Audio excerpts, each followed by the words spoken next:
আয়শামণি খুবই গ্রামের এক সহজ সরল মেয়ে। আয়শামণির বাবা নাই, মা আছে। তো আয়শামণির ছোট একটা বোন আছে। তো আয়শামণির এর আগে একটা ভাই হয়েছিল বড়, কিন্তু ভাইটা পানিতে পড়ে মারা যায়। তো বর্তমানে আয়শামণির মা আর ছোট বোনকে নিয়ে আছে। তো আয়শামণি পরের বাসায় কাজ করে, কারণ আয়শামণির কাজ করতে ভালো লাগে না, কিন্তু কি করবে, তাদের দেয়ালে পিঠ ঠেকে গেছে। আয়শামণির মাও তেমন শিক্ষিত না, কিন্তু মেয়েদেরও শিক্ষিত করতে পারেনি। হয়তো পড়ালেখার দিক দিয়ে শিক্ষিত করতে পারেনি, কিন্তু একটি সমাজে গিয়ে কিভাবে চলতে হবে, কিভাবে কথা বলতে হবে, সব কিছু শিখিয়েছে। তো এখন আয়শামণি এসেছে বিয়ে শাদির জন্য, কারণ টাকা পয়সার জন্য তার বিয়ে হচ্ছে না। তার যে ওই ক্ষেতের মাঝখানে ওই কোণায় যে ঘরটা দেখতে পাচ্ছেন টিনের, সেই ঘরটাই তারা থাকে, সেটার মধ্যে আবার ভাঙা।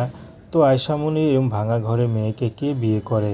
আয়শামণি এখন চাচ্ছে বুড়ো হোক, বিবাহিত হোক, পুরুষ মানুষ যেমনই হোক, যদি তার দায়িত্ব নিতে পারে, সারা জনম তার ভরণ পোষণ দিতে পারে, আয়শামণি তাকেই বিয়ে